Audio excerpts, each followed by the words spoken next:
All right. So, good morning or good afternoon, based on where you are and when you're watching this recording.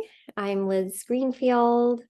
I'm a registered nurse and an advanced practice nurse, and I'm certified in functional medicine through the Institute for Functional Medicine, which is really all dietary and lifestyle interventions for optimal health. And it's so interesting because while stress is absolutely one of the biggest root causes of illness for people, it is the hardest thing to address and it's the hardest thing to work on for people. Stephanie and I will go ahead and support people through different dietary interventions that can be quite restrictive sometimes based on whatever they may have going on. And people tend to sail right through that. But when we're working on self-care and stress release, things get much more difficult. And I think a huge part of the reason for that is that we're trained to believe that we need to put other people before ourselves, and that spending time on self-care is selfish. And I think today I'd really like to highlight the importance of having conversations with people around the fact that it is okay to take care of ourselves, and it's more than okay. It's mandatory. We actually can't serve other people in the way that we truly desire to if we're not able to take care of ourselves. Stress is a part of every single person's life. I'm no stranger to stress myself. I'm a single mom. I've gone through a divorce and I worked in an extremely stressful situation in the operating room as an anesthetist for 15 years. And going through some of my own personal, more difficult times really opened my eyes to the fact that just as I was walking around in the hallways or in the school around my kids or other parents saying that I was doing okay, even though I wasn't, it made me realize that the same is true for other people, that a lot of the times when I'm feeling like I'm doing okay and able to cope with what stressors are coming my way, other people might be telling me that they're doing okay when they're actually not. And so I believe that community is one of the most important components of stress release, because as much as we like to be able to call on other people to help us, and it can be difficult at first to do that sometimes if we're not wanting to share or we're ashamed, it can be so important to have those people in our lives that can share that burden of stress with us, and also to be the person to receive someone else's a conversation or what they may need to share in order to release some stress. Just to be able to listen can feel so good. So on that note, some of the most common causes of stress are, number one, information overload from social media and news. Our bodies are not designed to take on all of the input that we're given, and it seems to all be pretty devastating at times. Our body doesn't know whether we're running away from a lion or thinking about our boss or something that's happening in the news or that we saw on a social media reel. And it has profound physiologic effects on our bodies. Relationship conflicts, whether it's a spouse, a coworker, a family member, can be really difficult and stressful to work through. The expectation to multitask both at work and at home, or if your work is within your home. Again, this is something that I think it would be really beneficial for people to just get really honest about. For me, the amount of emails that come in and the things that people ask of us all the time are really overwhelming. And I think the more people kind of talk about how hard it is to meet these expectations, the more we can feel that it's socially acceptable to say, you know what, I actually can't do that, or to ask someone for help because we're feeling overwhelmed.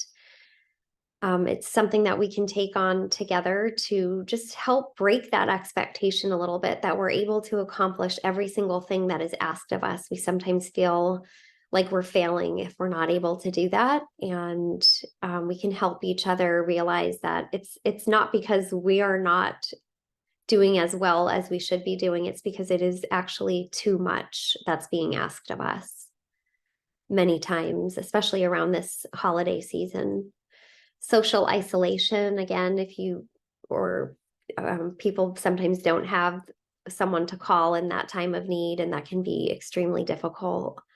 So maybe a good idea, if we haven't heard from someone in a while, to just take that step and reach out and make sure that person is doing okay. Finances, a big one at the holiday season, and especially kind of the uncertainty of the economy recently. And managing chronic illness. I know from a lot of my clients in particular who have been dealing with a chronic illness for a long time without finding a resolution, or even what is causing the chronic illness, can be extremely stressful and all-consuming. So some of the barriers to self-care or prioritizing our own well-being is time. We always feel like there's something else to take care of first. Someone else, something else. Just running a household on its own it is a full-time job, plus everything else that we do. Internal dialogue is a big one, that sometimes that little voice inside is saying that we don't deserve to take that time for ourselves, or it's not going to help. Or that, again, that there isn't time to do it. So just kind of hearing that voice and checking in to ask ourselves, is that actually true or not? Once we're in the swamp, motivation to do something to take care of ourselves gets really complex. It's no longer as simple as lighting that candle or drawing that bath. And we can practice self-care so that when we're not doing as well as we would like to be doing, we have a bigger tool set, a bigger toolbox of tricks and different things that we already know soothe us and we already know how to do when we really need to draw upon those resources. And sometimes when we're really stressed out, we might feel like it just isn't going to help. I can't take the time now because I don't actually think that this is going to help me get where I want to go. And again, just practicing the self-care when we're doing well can help overcome that belief that things won't help, because we know, we have experienced the fact that it can. Some strategies to release stress. Number one is to just be able to draw ourselves inward and know that some of the most stressful experiences that we go through in our lives are profound opportunities to learn about ourselves, about what we really want in life, about things that are bothering us and why. Our body is extremely intelligent, and if we're feeling the physical effect of stress in our body, that's happening for a reason. Our body is seeking our attention for a reason. And it's very sort of pop culture now. And I'm not saying that this doesn't have value as a coping mechanism. It definitely does. But sometimes we're taught that we can think our way out of things. We just need to think positively. We need to think about, the good things only. But sometimes the longer we ignore things, the more extreme the external world might become. Like we may start having a pain in our body somewhere that's prohibiting us from moving through our day in a way that feels efficient. And I do absolutely believe that if we need to take a break, if we need to release stress or take a time out for self-care, those things are going to continue to get worse until we're forced to pay attention. I don't think that they just kind of resolve on their own because we don't want them to be there anymore. And so again, it's the body's intelligence that can be really helpful to know my body's intelligent. I'm feeling this for a reason. I need to take a time out and pay attention to what's going on. Action preceding motivation is something that both Stephanie and I have touched upon within the Facebook group, because it's surprising, it's counterintuitive to think that we're not going to feel motivated first.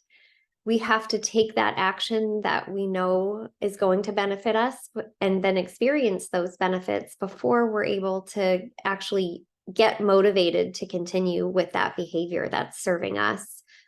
So again, practicing self-care, practicing stress release when we need it less helps us take that action when we're really in need of it, because we already know how to do it. It's just muscle memory to put our shoes on and get outside or go draw that bath. It's much easier to take action when it's something that we've done before. And again, this is along the same lines as this being preventative rather than curative in the operating room, especially when women are bleeding profusely after a delivery. We use this prevention rather than cure idea for blood transfusions. We don't want to wait until someone has not a drop of blood left in their body before we start to transfuse them. We want to keep them in a kind of like a homeostatic state from a blood transfusion perspective before it's too late to help them out.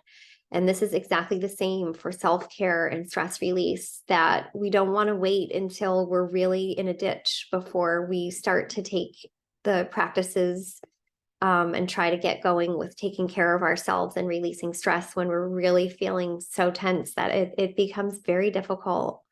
And so one tool that I'll be dropping in the Facebook group today is a 24-hour timeline to, if you actually print it out and fill it out in the course of a day and see where you're spending actually most minutes of the day, it can be really useful to then go back and say, you know what, I actually would trade out 15 minutes of, the obvious example would be scrolling on a phone, to take care of myself, to go put my feet up, to take a nap, to listen to a song I like, to just be alone if that's what I need to do.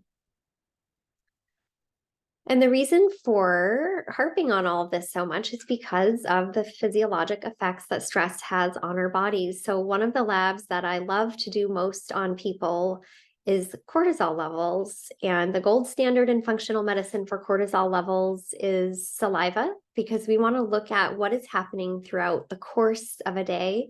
A lot of people will say, yes, I had a cortisol level drawn, a blood sample, and it was a normal level.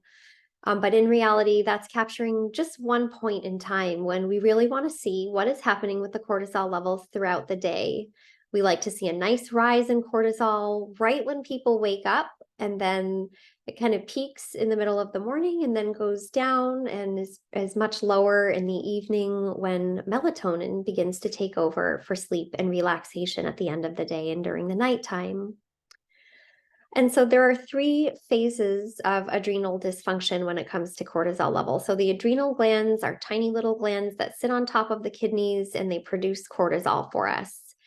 And again, our body doesn't know whether we're running away from a lion or thinking about our boss. So when the first phase of a reaction to a stressor happens, this is the alarm reaction, the body mobilizes resources, starts producing more cortisol, and we get, like, normally we actually get kind of energetic and maybe anxious we're feeling from what's happening as a result of the boost in cortisol levels that we get that supply our blood, our muscles with glucose in the blood and things like that to respond to the stress.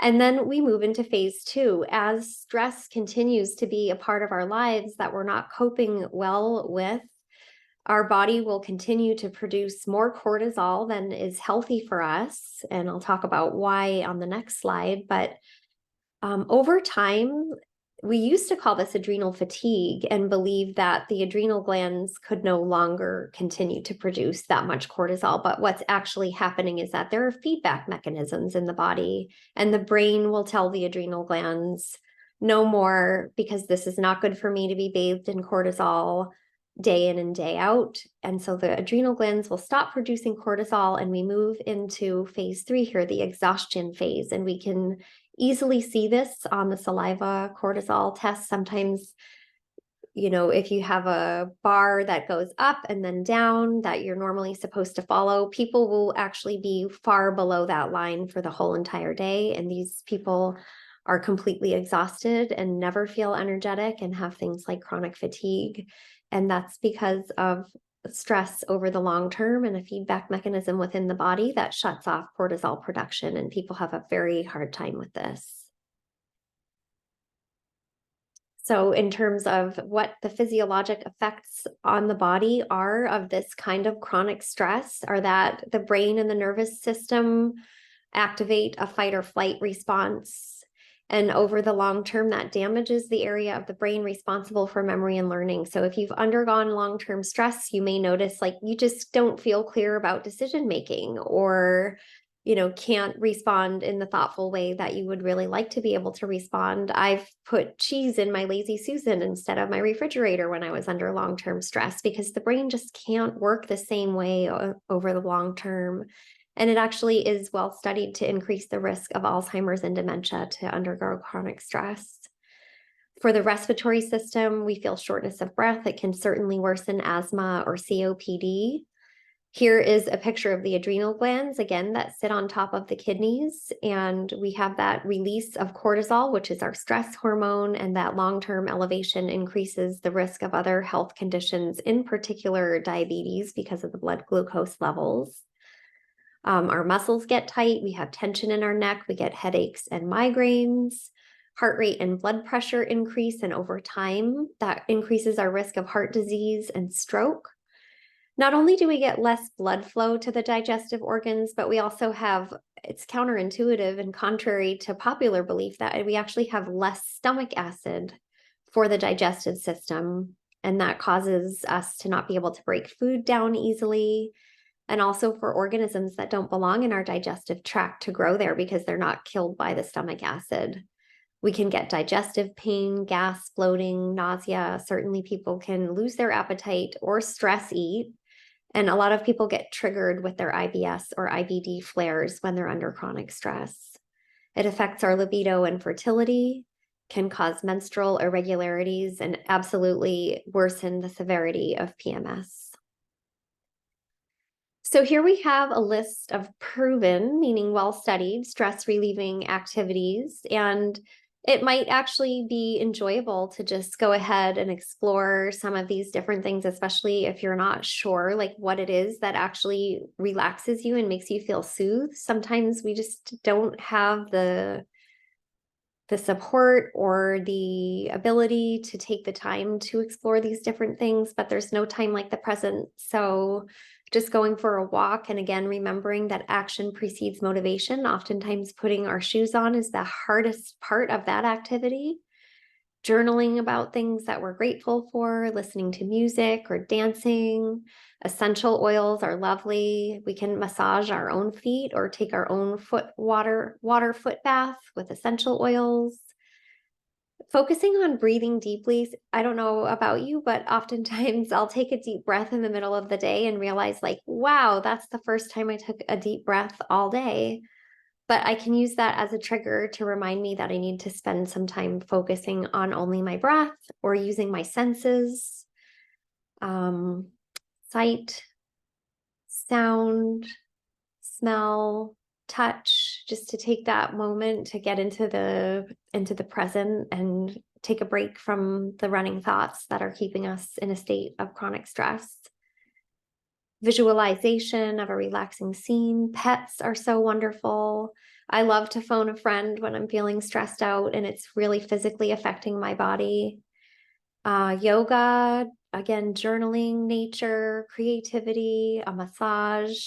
Down on the bottom here, the laughter yoga session, joining others to imitate different types of laughs. It sounds so crazy, but you cannot feel stressed out if you're imitating different types of laughs. And of course, spiritual or religious practices often provide so much comfort. Stephanie's going to talk tomorrow about dietary interventions, and I did create a supplement bundle for stress relief. And you'll have now I think that I've made it go till the 7th to use the stress-free 20 for the supplement bundle. You can take some of the items out if you don't want all of them. But the ashwagandha has been used probably for thousands of years. It's considered an adaptogenic herb, and it really helps the body respond to stress. It can help with sleep. A lot of people take it just to help themselves feel more relaxed during the day. The OptiMag Neuro is a special patented form of magnesium. There's so many different forms of magnesium out there, and this one is magnesium threonate. So it crosses the blood-brain barrier and helps you feel more relaxed, can help with sleep. And again, it is special because of the fact that it does cross the blood-brain barrier, unlike many of the other forms of magnesium. And this threonate form will not cause like diarrhea the way magnesium citrate would, for example. If you're on any kind of prescription drugs at all, especially birth control pills, those are very depleting of B vitamins. When I do organic acids testing on people, many people are really depleted on B vitamins, and those B vitamins are needed for neurotransmitter synthesis. So like dopamine is a good example of a neurotransmitter that requires B vitamins, especially B6, as a cofactor for its synthesis. So B vitamins can be really helpful for helping us feel good. L-theanine is simply an amino acid that helps us feel relaxed. I recommend this a lot for my clients who feel like they need to have something that they can take just to help bring them down a notch, almost like a Valium or an Ativan, except this has many beautiful functions in the body since it's just a naturally occurring amino acid. And the range of dose that you can take on L-theanine is pretty wide. So altogether, if you're looking to feel more resilient, sleep better, and respond to stress in a way that is helpful for your long-term goals about who you want to be in the world, this bundle is highly recommended. And again, don't forget that you can get your 20% off. And tomorrow, Stephanie's going to talk about stress support and nutrients. I uploaded the beautiful collection of recipes that she made into the Facebook group. And you also have a stress scoring scale in there to use just to get an idea of how deeply stress is or is not impacting your life right now. It can be very eye-opening to fill something like that out. You have the strategies for transforming stress I uploaded a couple of months ago. So if you can't find that, let me know. I'm very happy to help with that. And today I'll go ahead and upload the 24-hour timeline if you want to fill that out, just to kind of get a really close look at how it's so amazing to think, but we're not always aware of how we're spending our time. And that can be meaningful in the sense that it can help us to identify ways and times that we can use to spend on self-care and stress release. And that is all I have for my portion of stress relief. So Stephanie will take the call tomorrow and talk about nutrients and foods that support our body. And then we'll have special guest Patty DeVries speaking on Wednesday. She's a wellness expert. She was the wellness coordinator for Stanford for many years, and she has a lot of wonderful tools and tricks to share with us on Wednesday. So thanks for watching the video. Excellent. Thanks, Liz. Thank you.